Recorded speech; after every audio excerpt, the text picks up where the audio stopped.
रहे हैं, वो आपका बेटा है। व्हाट रबिश, वो हमारा बेटा कैसे हो सकता है? बकवास है ये अपोजिशन वालों की चाल है हमें बदनाम करने की।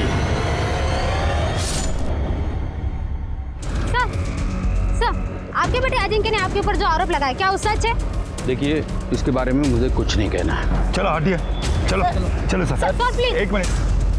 लेकिन उनके ना मानने से कुछ नहीं हुआ, क्योंकि ये खबर पूरे देश में फैल चुकी थी। सारे अखबार, टीवी चैनल्स, यहाँ तक कि चाय की दुकानों और आम लोगों के ड्राइंग रूम में भी यही चर्चा का विषय था। और इस खबर से पीछा छुड़ाने के लिए वो कुछ भी करने के लिए तैयार थे। पैसा देख और इस तमाशे को यही खत्म कर। तू क्या मेरा मुंह देख रही है? समझा अपने बेटे को, नहीं तो सिर्फ इनका ही नहीं, आपका भी बेटा हूं मैं। तुझे पता है तू किसके साथ बात कर रहा है? पैसा दे रहा हूँ, पैसा दे रहा हूँ, ले ले, नहीं तो मुझे और भी तरीके आते हैं समझाने के।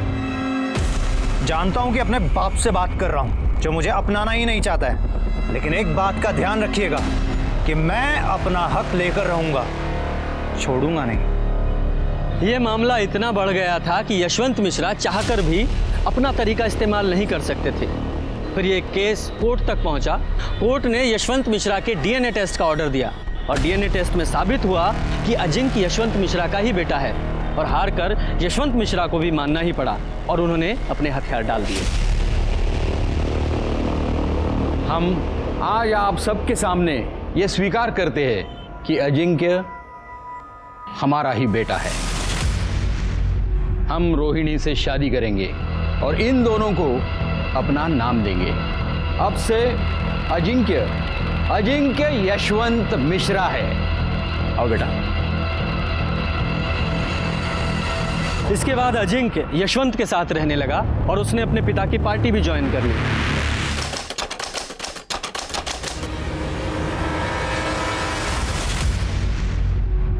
हॉस्पिटल लाने से पहले इनकी डेथ हो चुकी थी। डेथ का कोई रीजन? डिटेल एग्जामिन के बिना कुछ कहा नहीं जा सकता है।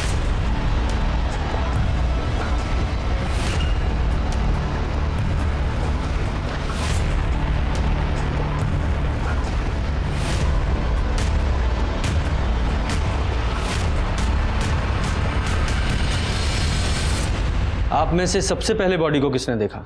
हमने देखा था साहब। आज दोपहर में 3 बजे बाबा को उठाने गए तो बाबा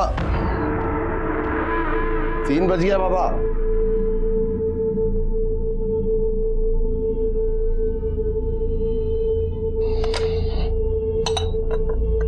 बाबा बाबा प्रोजेक्टा बिटिया, क्या हुआ एकनाथ? बाबा उठ नहीं रहे हैं, चाय नहीं पी है, 3 बज गए। चलो आओ देखते हैं। देखिए अभी तक सो रहा है। अजिंक्य उठो, अजिंक्य, अजिंक्य।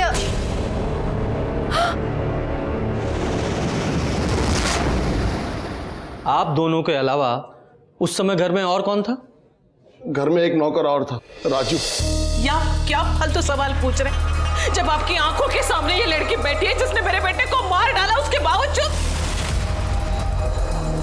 आप इतने विश्वास से कैसे कह सकती हैं कि इन्होंने मारा है? ये चुड़ैल, आप इसकी भोली भाली सूरत पे मत जाइए। इसकी वजह से एक माँ को अपने बेटे से दूर होना पड़ा। इसकी वजह से मैं बगल वाले घर में रहती हूँ। इसने माँ बेटे को दूर कर दिया, इसकी वजह से सब हो गया है। आप अपने बेटे के साथ नहीं रहती, उसके बगल वाले घर में रहती हैं। अच्छा, आपने आखिरी बार अपने बेटे को कब देखा था?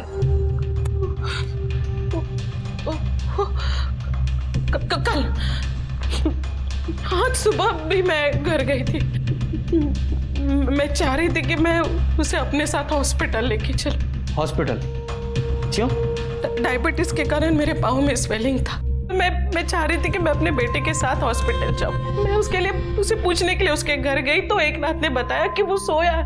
फिर मैं खुद अकेली आ गई हॉस्पिटल। जब आप अपने बेटे के घर गई थी तो आपकी बहू प्राजक्ता भी वहीं थी? मुझे नहीं पता, मैंने पूछना जरूरी नहीं समझा। जब यहाँ आई तो मुझे पता चला कि मेरे बेटे को भी यहीं ला रहे। इस नाम से मुझे पता चला सर मेरा बेटा मर गया। लेकिन सर मेरा बेटा मरा नहीं, इस नाई ने उसे मार डाला सर। ये चुड़ैल मारा। आप शांत हो जाइए प्लीज। सिस्टर को लेके relax. Yadav ji sir, body को पोस्टमार्टम के लिए भेजिए और अपनी फॉरेंसिक टीम को लेकर अजिंक्य के घर पे जाइए। घर की अच्छे से तलाशी लीजिए और खासकर उस जगह की जहां पे अजिंक्य की लाश मिली। ठीक है सर। और आप स्टेटमेंट के लिए हमारे साथ पुलिस स्टेशन आइए। जी।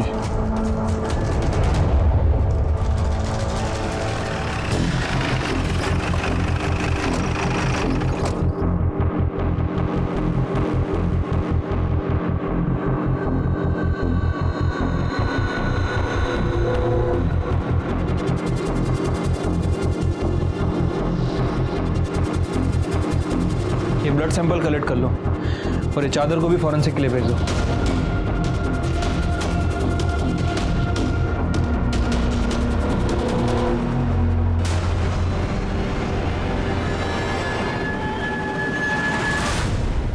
यहाँ तो सिर्फ मेल के कपड़े हैं। तुम्हारी मैडम का सामान कहाँ है? साहब उनके कपड़े उस कमरे में है, वो उसी बेडरूम में रहती है ना। वो वहाँ रहती है? हाँ साहब, जब से प्रजक्ता बिटिया ब्याह के आई हैं, तब से दोनों अलग बेडरूम में रहते हैं। हमने कभी दोनों को एक कमरे में साथ रहते नहीं देखा।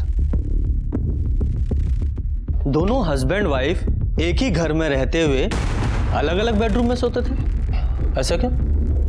कहा जाने साहब, हमने तो बस इतना देखा कि प्रजक्ता बिटिया अलग कमरे का खूब फायदा ले रही। फायदा उठा रही थी मतलब ये कि हम एक दिन किसी काम से राजू को ढूंढ रहे थे, तो हमने देखा कि राजू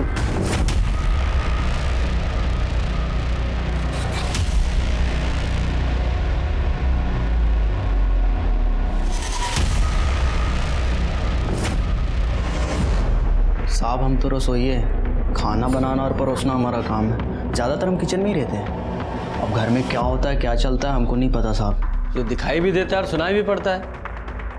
तो घर में क्या हो रहा है ये तो दिखाई दिया होगा, सुनाई दिया होगा कुछ। या खाना बनाने के अलावा प्राजक्ता मैडम के पैरों की मालिश से फुर्सत नहीं मिलती? ऐसी बात नहीं है साहब।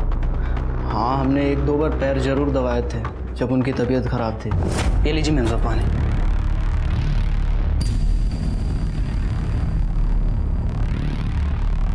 मेरे पैर बहुत दुख रहे हैं राजू। मैं दबा दूँ?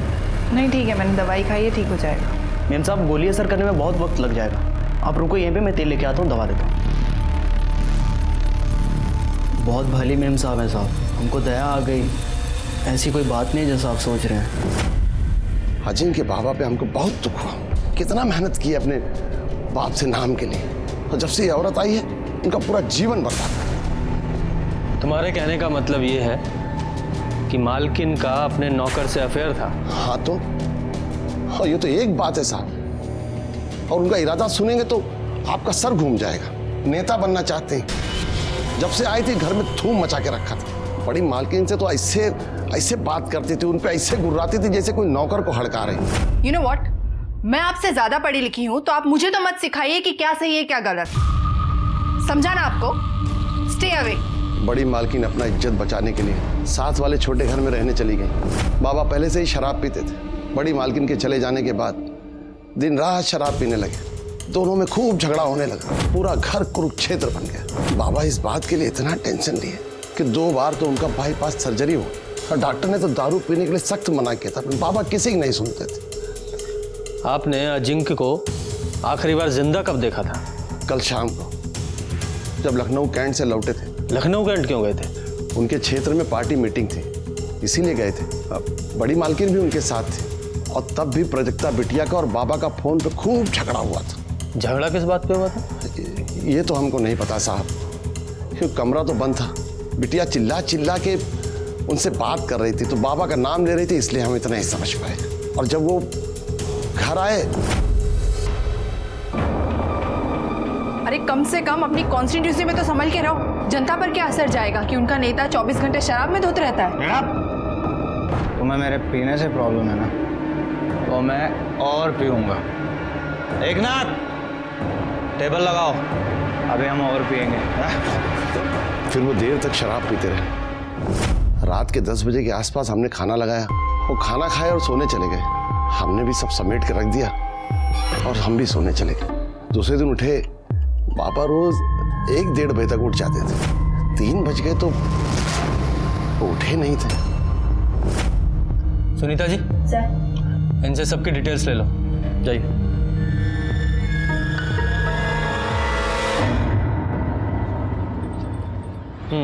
Thank you. लो Yadav ji. Thank you sir. Yadav ji, ये सबसे पहले ना हमें इस केस के लिए ये मिश्रा फैमिली है, इसकी इंटरनल प्रॉब्लम को फिगर आउट करना पड़ेगा और उसके लिए प्राजक्ता को काउंटर करना बहुत ज़रूरी है। Right sir. वैसे वो रोहिणी और एकनाथ भी प्राजक्ता के बारे में ही बोल रहे थे, और सर रोहिणी ने तो यहाँ तक कह दिया था कि प्राजक्ता ही मर्डरर है। उसके कहने से क्या होता है, हमें सिक्के का दूसरा पहलू भी तो देखना है, और उसके लिए सबसे पहले हम कल सुबह प्राजक्ता से बात करेंगे।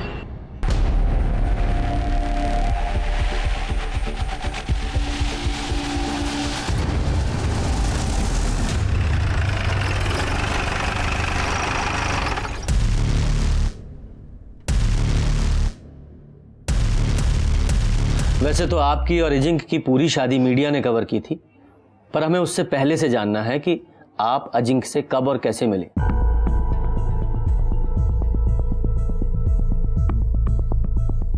हमारी मुलाकात 3 साल पहले मैट्रिमोनी साइट में हुई थी। उस वक्त मैं एनजीओ में काम करती थी। घर वालों की तरफ से शादी का प्रेशर था, इसलिए मैट्रिमोनी साइट में अकाउंट खोला था। वहीं मुझे अजिंक्य मिले थे। फिर मैंने अजिंक्य को कांटेक्ट किया और कुछ मुलाकात में ही हम एक दूसरे को पसंद करने लगे। फिर हमने डिसाइड किया कि शादी से पहले हमें कुछ वक्त लिव इन में बिताना चाहिए ताकि एक दूसरे को समझ सके, और ये जानना भी ज़रूरी था कि हम शादी के बाद पूरी ज़िंदगी एक दूसरे के साथ रह सकते हैं या नहीं। 1 साल लिव इन में बहुत अच्छे से गया और उसके बाद हमने शादी कर ली। जब हम लिव इन में थे तब अजिंक्य ड्रिंक करते थे, पर ओकेशनली करते थे। पर शादी के बाद पता नहीं क्या हुआ उन्हें, जो 24 घंटा शराब में धुत रहते थे। इस वजह से हमारे झगड़े भी होते थे, लेकिन हमारे झगड़े का कारण सिर्फ शराब नहीं थी। मतलब मिश्रा फैमिली का पास्ट, स्पेशली अजिंक्य का, जो बार बार हमारे रास्ते की दीवार बन रहा था। कैसा पास्ट? मीनल शर्मा, वो हमारी शादी के सख्त खिलाफ थी। उन्हें कन्विंस करने के लिए मैं उनके घर तक गई थी। अरे प्राजक्ता, तुम्हें ऐसा क्यों लगा कि मैं तुमसे नाराज होंगी? बल्कि मैं तो बहुत खुश हूँ कि अजिंक्य तुमसे शादी कर रहे हैं। मैं तुम्हारी शादी में जरूर आऊंगी। लेकिन फिर भी वो हमारी शादी में नहीं आई। वो आपकी शादी के खिलाफ क्यों थी? इंस्पेक्टर, कहने को तो मीनल अजिंक्य की दूर की भाभी है, लेकिन कोई भी उन्हें देखकर बोल सकता था कि वो लवर्स हैं। अजिंक्य अपना अधिकतर वक्त उसके साथ बिताते थे, घंटों उससे बात करते थे। फिर एक दिन मैंने उन्हें टोका तो वो बोले कि तुम्हारा दिमाग खराब है क्या? मुझे मेरी अपनी भाभी से मिलने और उससे बात करने में तुम्हें क्या प्रॉब्लम है? तुम कहीं वो टिपिकल बीवी की तरह मेरी लाइफ को कंट्रोल तो नहीं करना चाहती? फिर कुछ दिन बाद मैं मैके चली गई और एक दिन अचानक बिना बताए आ गई। फिर मैंने अजिंक्य से इस बारे में बात करी और उसने कन्फेस किया कि उसका और मीनल का अफेयर चल रहा है। लेकिन उसने मुझे ये भी कहा कि अब वो उससे ब्रेकअप कर लेगा और धीरे धीरे सब कुछ ठीक कर देगा। धीरे धीरे सब ठीक हो रहा था, लेकिन शादी के बाद भी हम फिजिकल नहीं थे। यहाँ तक कि उसने मुझे छुआ तक नहीं था, जबकि लिव इन में ऐसा नहीं था। मुझे लगा कि मुझे ही कोई पहल करनी चाहिए, इसलिए उस रात को मैं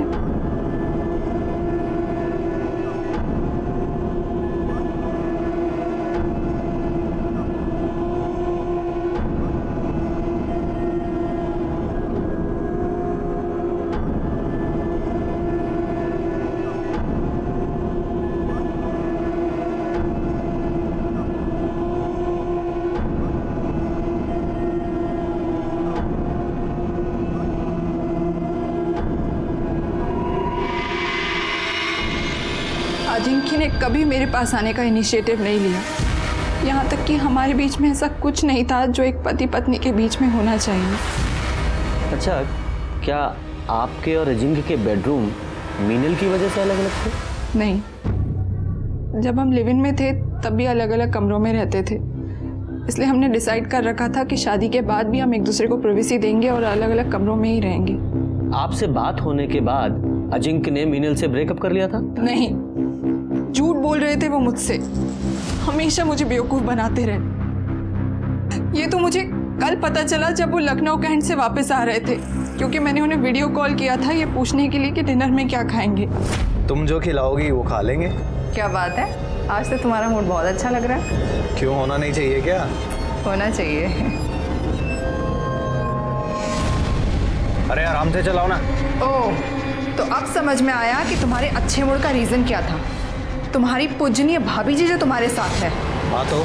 तुम्हें शर्म नहीं आती मुझे इस तरह से जवाब देते हुए? मुझे तुमसे कैसे बात करनी है ये बात मुझे मत सिखाओ, समझी तुम? फोन पर मीनल की वजह से हमारा बहुत झगड़ा हुआ। मैंने तो ये भी सुना था कि मीनल का जो 6 साल का बच्चा है नीलेश, वो भी अजिंक्य की औलाद है। मीनल के पति सुबोध को शायद इस बात से कोई प्रॉब्लम नहीं थी, लेकिन मुझे थी। इसलिए उस रात जब अजिंक्य शराब के नशे में धुत आए और शराब पीने बैठे, तब मैंने उनसे इस बारे में बात करी। तुमने जिस चीज के लिए अपने पिताजी से लड़ाई करी, आज खुद भी वही कर रहे हो। क्या सीखा उनसे कि शादी के अलावा नाजायज बच्चे कैसे पैदा करते हैं? क्या बकवास कर रही है? तुझे मेरी नहीं दूसरों की बात पर भरोसा है? मतलब नीलेश तुम्हारा बेटा नहीं है? हाँ, वो मेरी औलाद है, और वो शादी के बाद नहीं, शादी से पहले की है। तुझे सच सुनने का बहुत शौक है ना, तो और सुन। मैं शादी के बाद एक नहीं, हजारों औरतों के साथ सोया और आगे भी सोऊंगा, समझी? मतलब जब आपको ये पता चला कि अजिंक्य अभी तक आपको धोखा दे रहा है, तो आपने गुस्से में आकर उसका मर्डर कर दिया? क्या सर, आप ऐसा सोच भी कैसे सकते हैं? मैं अपने पति का मर्डर करूंगी? इनफैक्ट उस रात को झगड़े के बाद मैं इतनी अपसेट थी कि मैं डायरेक्ट रूम में सोने चली गई और फिर सुबह ही मैं बाहर निकली हूँ। पूरी रात मुझे नींद नहीं आई। सोने के लिए मैंने अपना मेडिटेशन म्यूजिक तक ऑन किया था। पूरी रात सोचती रही कि अजिंक्य ने मेरी जिंदगी बर्बाद कर दी। ना उन्होंने मुझे एक्सेप्ट किया था, ना उनकी फैमिली ने, सिर्फ बड़े भाई साहब को छोड़कर। ये बड़े भाई साहब कौन है? आदित्य मिश्रा, मेरे फादर इन लॉ की पहली वाइफ के बेटे। यादव जी, ये आदित्य मिश्रा की डिटेल्स ले लो। अच्छा, जिस रात अजिंक्य साहब की मौत हुई, उस रात तुमने उन्हें देखा था? नहीं साहब, उनका खाना हम नहीं, हमेशा एकनाथ जी परोसते हैं। एकनाथ जी ने बोला कि वो देख लेंगे, हम जा सकते हैं, इसलिए किचन समेट के हम सर्वेंट क्वार्टर की तरफ सोने के लिए जा रहे थे। तभी गांव से जोरू का फ़ोन आया और कमरे में सिग्नल नहीं आता सर, तो इसलिए बंगले के बाहर बात करने के लिए चले गए। तो वहीं आदित्य साहब को आते हुए मैंने देखा था।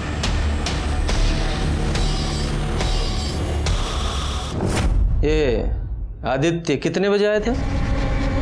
11 बजे के आसपास आया हूँ मैं सर। और वापस कितने बजे गए? वही आधे घंटे के बाद, 11:30 बजे के आसपास। यकीन से कह सकते हो कि वो हड़बड़ी में निकले थे, मतलब जल्दबाजी में थे? हाँ साहब, वो एकदम हड़बड़ी में थे और तेज़ी से निकल गए। अच्छा, उस रात वो अजिंक्य से मिले थे? कुछ झगड़ा वगैरह हुआ था आपस में दोनों का? साहब, हम बाहर हेडफोन लगा के अपनी जोरू से बात कर रहे थे, इसलिए अंदर का कुछ सुना नहीं। और अजिंक्य बाबा से तो हम कोसों दूर रहते थे साहब। वो बहुत बकलोल आदमी थे। उनकी माताजी भी उनके पीने और बुरी आदतों से परेशान रहती थी। हम एक दिन अपने कानों से सुने थे, वो बोल रही थी कि उसको भगवान उठा ले तो सुकून मिले। यादव जी सर, इसकी डिटेल्स ले लो और ये आदित्य को पुलिस स्टेशन बुलाओ पूछताछ के लिए। ठीक है सर। पोस्टमार्टम रिपोर्ट का क्या हुआ? कल तक आ जाएगी सर।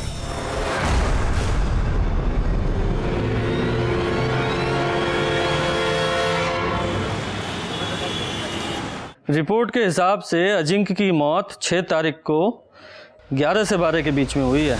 हाँ सर, और बॉडी को सबसे पहले एकनाथ ने देखा था दोपहर 3 बजे के आसपास, ऑलमोस्ट 15 घंटे बाद। ब्लड में अल्कोहल की भारी मात्रा भी है, गले पे खरोंच के निशान भी। सर, हो सकता है कि पहले उसका गला दबाकर उसे मारने की कोशिश की गई हो, दोनों के बीच स्ट्रगल हुआ हो और इसी वजह से किलर के नाखूनों में विक्टिम की स्किन फंस गई हो। हाँ, लेकिन इस बिना पे किलर को ढूंढना बहुत मुश्किल है। ऑलमोस्ट 2 दिन हो गए। खैर, तो इस पीएम रिपोर्ट से एक बात तो साफ है कि ये मौत एक्सीडेंटल नहीं है, इसका मर्डर ही हुआ है। उस बाल का क्या हुआ जो अजिंक्य के बेड पे मिला था? सर फॉरेंसिक टीम के मुताबिक वो बाल अजिंक्य का ही है। अब तक की इन्वेस्टिगेशन के हिसाब से परिवार के सभी लोगों के पास अजिंक्य के मर्डर का मोटिव तो था, इसलिए सब पे नजर रखनी पड़ेगी। एक काम करो, पूरी फैमिली के सीडीआर रिपोर्ट निकालो और नौकरों की भी। ठीक है सर, आदित्य मिश्रा 6 तारीख से लापता है और उसका फोन भी नॉट रीचेबल है। ये राजू ने बयान दिया था कि आदित्य मिश्रा अजिंक्य के घर में रात को 11 बजे घुसा था और 11:30 बजे बाहर निकल गया था, और अजिंक्य का मर्डर भी 11 से 12 के बीच में हुआ। कहीं ये आदित्य मिश्रा ही तो उसका मर्डर करके नहीं निकल गया? गायब भी है। सुनीता जी, इस आदित्य मिश्रा के कॉल रिकॉर्ड्स और लोकेशन निकलवाओ। सर।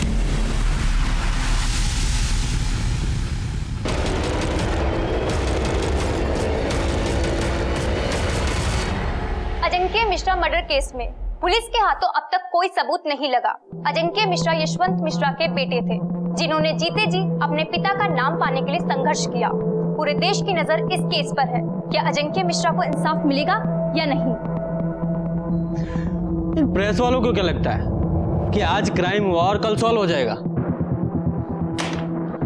यादव जी, ये प्राजक्ता पर एकनाथ और रोहिणी दोनों ने शक जाहिर किया है, लेकिन इस घर के कुक राजू ने रोहिणी पर भी शक जाहिर किया है कि उसका इन्वॉल्वमेंट भी हो सकता है। ये प्राजक्ता से तो मिल लिए हैं, इस रोहिणी से भी पूछताछ करते हैं। प्राजक्ता बहुत ही कमीनी और चालाक औरत है। सबसे पहले तो उसने मेरे बेटे से बात की कि वो उसे पार्टी से इलेक्शन लड़ने के लिए टिकट दिलवाए। जब बेटे ने मना कर दिया तो इस लड़की ने पता है क्या किया, ये सीधा जाके हमारे पार्टी के सीनियर से मिल गई। जाहिर सी बात है, सीनियर ने उसकी शिकायत की अजिंक्य से। बहुत झगड़ा हुआ दोनों का, और प्राजक्ता ने उसे माफी मांगने के बजाय ये लड़की हमारे अपोजिट पार्टी से शामिल हो गई।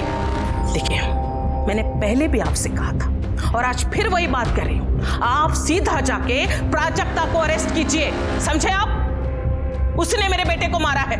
उसने मारा है या आपने? क्या बकवास कर रहे हैं आप? अरे बेटा था वो मेरा। हाँ, वही बेटा जिसकी शराबखोरी, अलग अलग औरतों के साथ नाजायज संबंधों, पार्टी में उसकी इमेज खराब और टिकट ना मिल पाने के कारण आप परेशान थी, उसी बेटे की बात कर रहा हूँ। हाँ थी, मैं परेशान थी, पर इसका मतलब ये नहीं कि मैं अपने ही बेटे का मर्डर कर दूं। 6 तारीख की शाम से रात तक आप कहाँ थी? 6 को मैं अपने बेटे के साथ लखनऊ कैंट से वापस आ रही थी।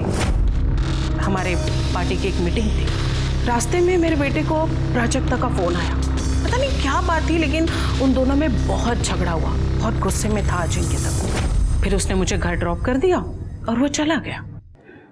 प्राजक्ता ने इसलिए झगड़ा किया क्योंकि मीनल आप लोगों के साथ थी। हाँ, तो फर्क क्या पड़ता है उससे? ये प्राजक्ता है ना, उसे पहले से पता था कि अजिंक्य अपने भाभी को बहुत मानता है, उनको आदर देता है, सम्मान देता है। अब अगर किसी के दिमाग में गन घुसी हो ना, तो उसे कोई कुछ नहीं कर सकता। लेकिन प्राजक्ता का कहना तो यह है कि उसने अजिंक्य और मीनल को एक साथ बेड पर देखा था, और अजिंक्य ने एडमिट भी किया है कि नीलेश उसका और मीनल का बेटा है। छी छी छी छी छी छी छी, मरे हुए इंसान के बारे में इतना गंदा कैसे कोई बोल सकता है भला?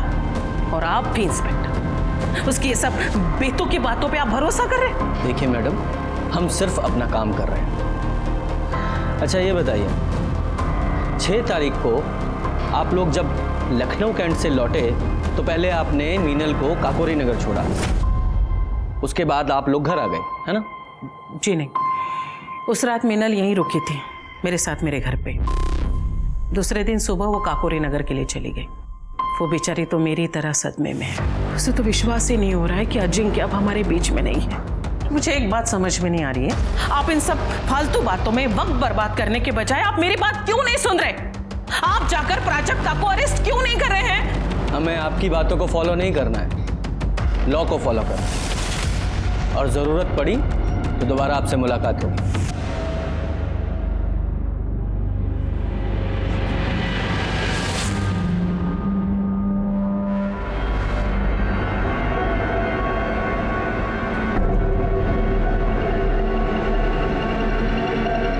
हाँ हाँ सुनो, अभी पुलिस आई थी पूछताछ करने, तुमसे भी पूछताछ करेंगे। संभाल के रहना, संभाल के जवाब देना। और हाँ, उस रात के बारे में कुछ मत कहना।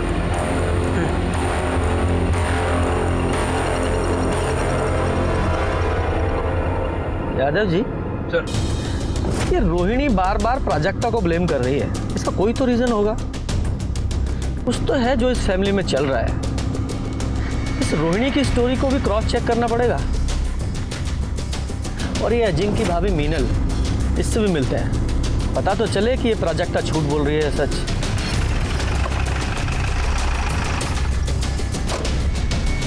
प्राजक्ता इतनी कमीनी है कि उसे अच्छी तरीके से मालूम था कि अजिंक्य मेरे भाई जैसा था, फिर भी उसने मुझे और अजिंक्य को बदनाम करने में कोई भी कसर नहीं छोड़ी। और उसका साथ दिया उस आदित्य ने, क्योंकि उसे अचानक से आया ये नया भाई बर्दाश्त नहीं हो रहा था ना, जो उसकी प्रॉपर्टी में आधे का हिस्सेदार बन गया था। नीलेश अजिंक्य का बेटा है, ये अफवाह भी उसी ने फैलाई थी। इससे मेरी शादी तो टूटने के कगार पर थी ही, अजिंक्य के घर की शांति भी चली गई। लेकिन आदित्य ऐसा क्यों करेगा? क्योंकि वो अजिंक्य का पॉलिटिकल करियर बर्बाद कर देना चाहता था। एक बात बताइए, 6 तारीख को आप अजिंक्य के साथ लखनऊ कैंट क्यों गई थी? क्योंकि वो चाहता था कि मैं उसके साथ जाऊं। मेरे साथ वो रिलैक्स फील करता था और उसका असर भी हुआ। उस दिन जिस मीटिंग में हम गए थे, वो मीटिंग बहुत अच्छी हुई, लेकिन उस प्राजक्ता ने कॉल करके और लड़ाई करके अजिंक्य का पूरा मूड बर्बाद कर दिया।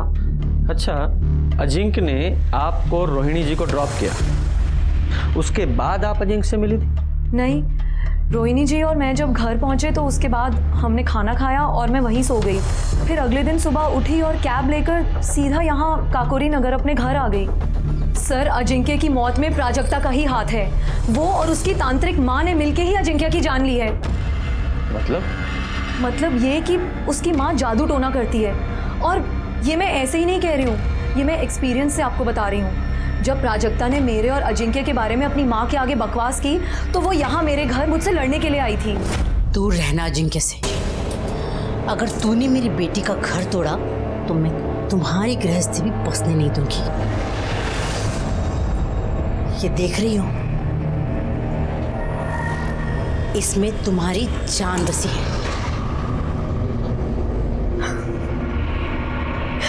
इसमें मेरी जान है। आज मुझे समझ में आया कि तुम्हारी बेटी का जो पागलपन है ना, वो कहाँ से आया है। अपने ये पत्थर लो और निकलो यहाँ से, वरना धक्के मार के बाहर निकाल दूंगी, समझी? उसका मजाक उड़ाना मुझे बहुत भारी पड़ा। रात तक नीलेश को हाई फीवर हो गया था। सारे ट्रीटमेंट कराए, दवाइयाँ बदली, डॉक्टर बदले, लेकिन फीवर जा ही नहीं रहा था। मेरा बच्चा दिन पर दिन कमज़ोर हुए चला जा रहा था। सर, वैसे तो मैं इन सब बातों में विश्वास नहीं करती हूँ। फिर एक दिन मुझे याद आया कि तेजस्विनी ने मुझसे कहा था कि मेरी जान उसके हाथों में है, और मेरी जान तो मेरे बेटे नीलेश में बसती है। लेकिन सवाल मेरे बेटे का था, इसलिए मैंने फौरन एक तांत्रिक को बुलाया। उसने मेरे बेटे नीलेश को देखते ही कह दिया कि उसके ऊपर जादू टोना हुआ है। उसने मेरे घर में एक यंत्र ढूंढा जो तेजस्विनी यहाँ छोड़ के गई थी। मैंने फौरन उस यंत्र को जला दिया और पीछे गार्डन में जाके उसे गाड़ दिया। सर, आप चाहें तो मैं आपको वो यंत्र दिखा सकती हूँ। नहीं नहीं, कोई जरूरत नहीं है। वैसे भी उसके बाद तो आपका बेटा ठीक हो गया होगा, है ना?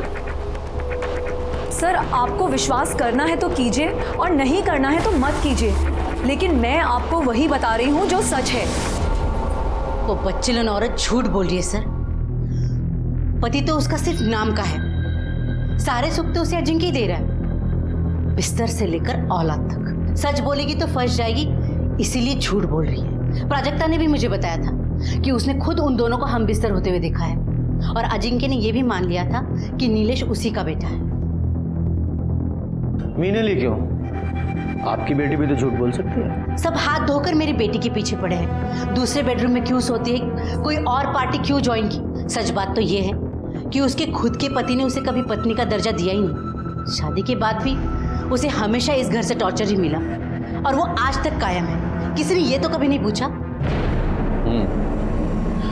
मीनल ने जो आपके तंत्र मंत्र के बारे में बताया है, उसके बारे में आपका क्या कहना है? वो औरत बहुत चालाक है सर। मैं क्यों उसके बच्चे पर टोना टोटका करूंगी?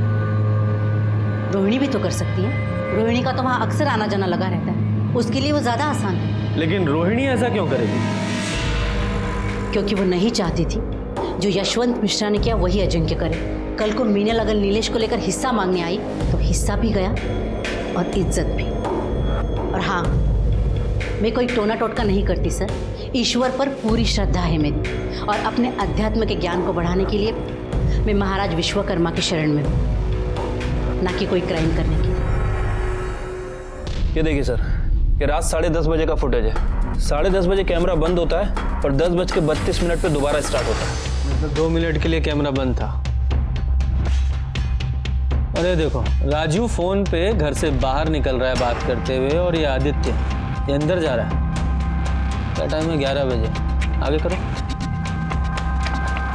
11:28 पे ये बाहर निकल रहा है। एक और बात सर, ये देखिए, ये रात 12:30 बजे का फुटेज है। 12:30 बजे कैमरा ऑफ होता है और 12:45 पे दोबारा ऑन होता है। दोबारा ऑफ किया गया 15 मिनट के लिए, और पहली बार 2 मिनट के लिए। ये दोनों बार सीसीटीवी किसने ऑफ किया होगा? घर में तो 3 ही लोग थे, प्राजक्ता, एकनाथ और राजू। यादव जी, हो सकता है इन्हीं कुछ मिनटों में इस केस का सॉल्यूशन छुपा हो। अब मानते हैं कि सीसीटीवी की जिम्मेदारी हमारे ऊपर थी साहब, लेकिन हमको नहीं पता कि कैमरा ऑन ऑफ कब हुआ सर। हमने देखा नहीं, क्योंकि ऐसा पहले कभी हुआ नहीं सर।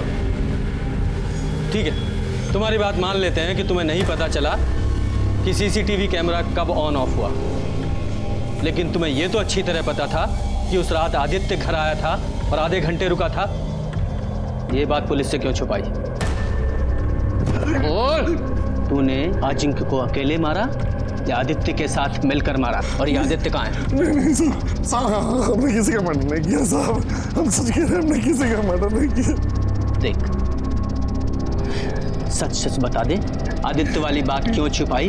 वरना ईमानदारी दिखाने लायक तू नहीं रहेगा। बोल। आदित्य पापा वो रात को 11 बजे आए थे सर। एकनाथ जी, मीनल को यहाँ बुलाओ अभी के अभी। अजिंक्य बाबा को बुलाने चले गए। हम जब मीनल को बुला के आए तो आदित्य बाबा बाहर आए और बोले कि अजिंक्य बाबा नशे में दूध थे, उठ नहीं रहे। इतने में मीनल आ गई तो वो मीनल से बोले कि अजिंक्य बाबा को उठा कर ला। तभी पीछे दरवाजे से कुछ आवाज आई तो मीनल आई है यहाँ? जी, वो अजिंक्य बाबा के रूम में गई। अजिंक्य ने बहुत पी ली है, वो नहीं उठ रहा है। नहीं उठ रहा है? उठाओ उसे, क्योंकि मुझे आज ये बात साफ करनी है कि नीलेश अजिंक्य का बेटा है या नहीं। उससे क्या पूछना है, मैं ही बता देती हूँ। नीलेश अजिंक्य का ही बेटा है और इस प्रॉपर्टी में बराबर का हकदार भी है, और मेरे बेटे को उसका हक लेने से कोई भी नहीं रोक सकता, तुम भी नहीं, समझे?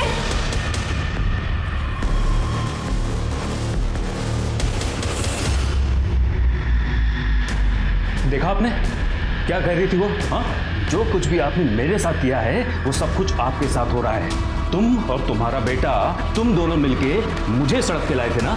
अब तुम्हारा नंबर है, क्योंकि ये तो दारू पीना छोड़ने वाला नहीं है और ये एक ढेला भी छोड़ने वाली नहीं है। यही है कर्मा, अब भुगतो। अरे आदित्य के जाने के बाद रोहिणी जी ने क्या किया? कुछ नहीं सर, वो भी वापस लौट गई थी सर। साहब हमने कुछ नहीं किया सर। गुप्ता जी, सर इसे लेके जाओ और इसकी खातिरदारी करो। हमने कुछ नहीं किया साहब। हमारी यादव जी, इस रोहिणी और मीनल दोनों को पुलिस स्टेशन बुलाओ, और इस केस की जड़ तक पहुंचने के लिए इस आदित्य का मिलना बहुत जरूरी है।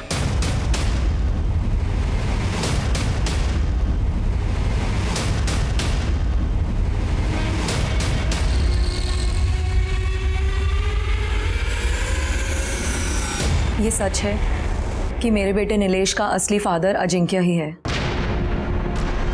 शादीशुदा होने के बावजूद मेरा अजिंक्य के साथ अफेयर था।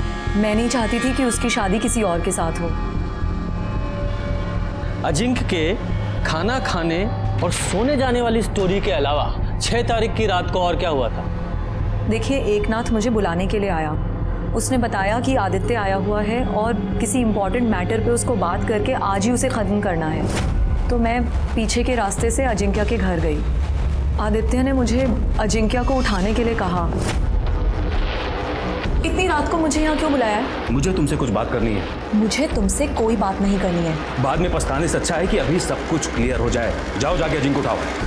ठीक है।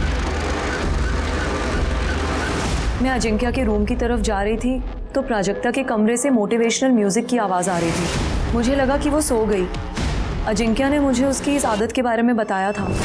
मैं अजिंक्य के रूम में गई और उसे उठाने लगी। अजिंक्य, अजिंक्य उठो। मैं डर गई थी। मैंने आदित्य को आकर कुछ भी नहीं बताया। अजिंक्य ने बहुत पी ली है, वो नहीं उठ रहा है, क्योंकि वो इसका इल्जाम मेरे ऊपर ही लगा देता और मुझे ही फंसा देता। आप अजिंक्य के रूम में एग्जैक्ट कितने बजे गई? 11:15 बजा होगा शायद। 11:15। फिर? मैंने आदित्य और मिनल की सारी बातें सुनी। मिनल अचानक गुस्सा होकर वहां से चली गई। तभी आदित्य की नजर मुझ पे पड़ी। उसने आकर मुझे चेतावनी दी कि कैसे प्राजक्ता और मिनल दोनों मेरी जायदाद हड़पना चाहती है। फिर आपने क्या किया? कुछ नहीं। फिर मैंने रोहिणी जी को वहां आते देखा, लेकिन अनदेखा कर दिया और वहां से जाने का नाटक किया। आदित्य ने रोहिणी जी से क्या कहा मैंने ये भी सुना। आदित्य उसके बाद वहां से चला गया। रोहिणी जी एकनाथ के पास गई और बोली, एकनाथ, देखो तुम हमारे सबसे पुराने, सबसे वफादार, इसलिए मैं अपने दिल की बात सिर्फ तुम्हें बता सकती हूँ।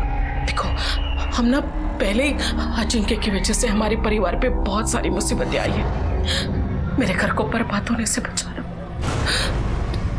तुम अजिंक्य को मार डालो, खत्म कर दो उससे।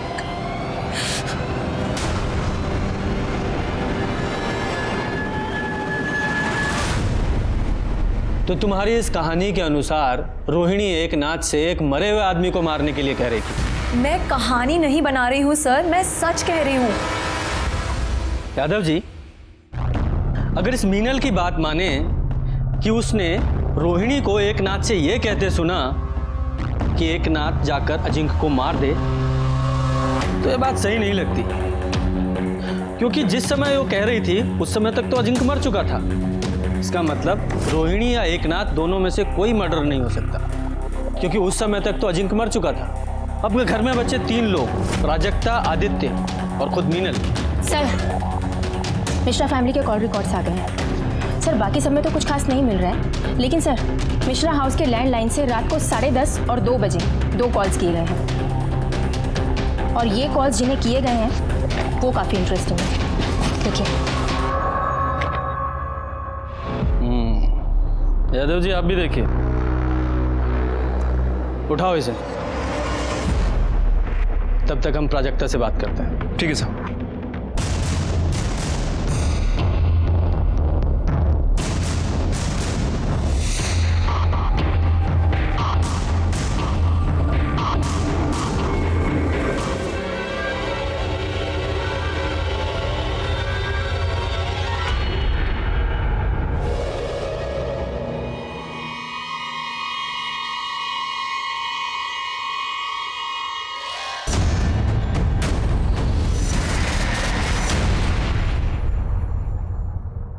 प्राजक्ता की माँ तेजस्विनी ने मुझे फ़ोन किया था कि अजिंक्य ने कन्फेस किया है कि नीलेश उसका बेटा है, और मुझे पता था कि मीनल रोहिणी के घर में रुकी हुई है। मैं मीनल और अजिंक्य से सिर्फ ये कंफर्म करना चाहता था कि नीलेश अजिंक्य का बेटा है या नहीं। और इस सिलसिले में मीनल और रोहिणी ने आपको जो कुछ बताया है वो सच है, लेकिन ये सच नहीं है कि मैंने अजिंक्य को मारा है।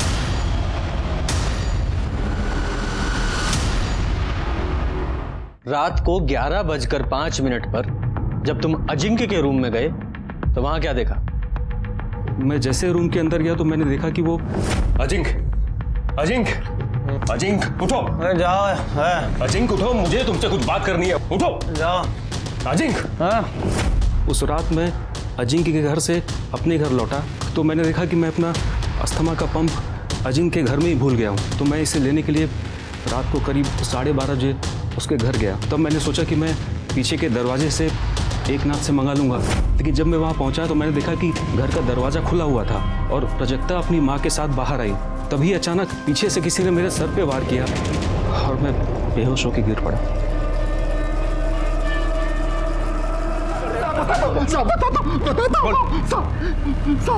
हम नीचे थे, जैसे मैडम का गाड़ी में इंतजार कर रहे थे, तभी आदित्य उन पर किसी बात को लेकर चिल्ला रहा था। हमें लगा साहब कि वो उनको नुकसान न पहुंचा दे, इसलिए हम पीछे से गए और उन पर हमला कर दिया साहब। उनको वहीं बंधक बना के रखा साहब। हमने ये अपनी मर्जी से नहीं किया साहब। किसकी मर्जी से किया? तो 6 तारीख की रात को आप अजिंक्य के यहाँ गई थी, है ना? जी गई थी। मेरी बेटी दुखी थी और उसे सहारा देने के लिए मैं गई थी। मीनल अजिंक्य पर दबाव बना रही थी कि वो नीलेश को अपना वारिस बना दे, वरना वो सबको सच बता देगी। प्राजक्ता की तो खुद की औलाद ही नहीं थी। शादी के बाद उस कमरे ने उसे एक बार भी हाथ नहीं लगाया। प्राजक्ता समझ चुकी थी कि अजिंक्य से उसे एक फूटी कौड़ी भी नहीं मिलेगी। आप वहाँ कितने बजे पहुँचे? करीब 10:30 बजे। और वापस कितने बजे लौटे? 12:30 बजे। हाँ, इसका मतलब प्राजक्ता ने 10:30 बजे और 12:30 बजे सीसीटीवी कैमरा ऑफ कर दिया ताकि बाद में किसी को भी पता ना चले कि आप वहाँ गई थी। 12:30 बजे जब मैं वहाँ से निकली, घबरा मत, किसी को कुछ नहीं पता चलेगा कि ये सब हमने किया है। और वैसे भी इस सारी प्रॉपर्टी पर तुम्हारा ही हक है। उस अजिंक्य को तो मरना ही था, नहीं तो वो मीनल और उसका पिल्ला सब कुछ हत्या लेते। अच्छा, तुम लोगों ने अजिंक्य को मार दिया, वो भी जायदाद के लिए? लेकिन ये जायदाद तुम लोगों को मिलेगी नहीं। मैं पुलिस को सब कुछ बताऊंगा। मैंने संतोष को कहा था कि उसे कुछ दिन के लिए बंधक बना के रखे। उसके बाद मैं उस पर मंत्र फूंकने वाली थी। उससे उसकी याददाश्त चली जाती और वो सब कुछ भूल जाता।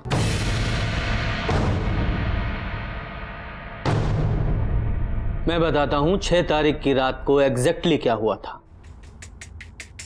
अजिंक्य के खाना खाने और सो जाने के बाद तुम अपने रूम में गई। वहां से रोते रोते अपनी मम्मी को फोन किया, उन्हें अपनी दुख भरी कहानी सुनाई। उन्होंने आपको सलाह दी अजिंक्य को मार दो और उसमें वो तुम्हारी हेल्प करेगी। फिर अपने प्लान के मुताबिक तुम्हारी मम्मी ने आदित्य को फोन किया, उसे भड़काया और उसे अजिंक्य के घर आने को कहा। और उसमें अपना फोन वो अपने घर पे ही छोड़ दिया ताकि हम लोकेशन ट्रेस ही ना कर पाए। आपकी लैंडलाइन के कॉल रिकॉर्ड्स के मुताबिक रात को आपकी मदर के ड्राइवर संतोष को कॉल किया गया था।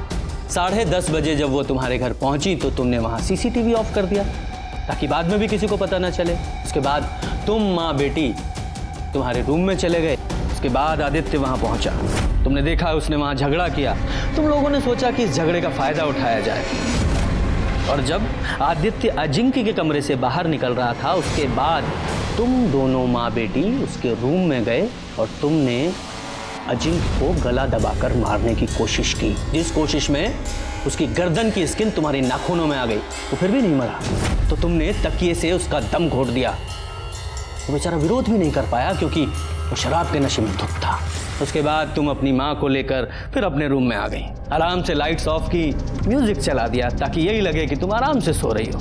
उसके बाद तुम लोगों ने सबके जाने का वेट किया और 12:30 बजे तुमने वापस सीसीटीवी ऑफ किया और अपनी माँ को बाहर छोड़ने आई। तभी आदित्य वहां पहुंच गया और तुम यहाँ। यही सच है ना?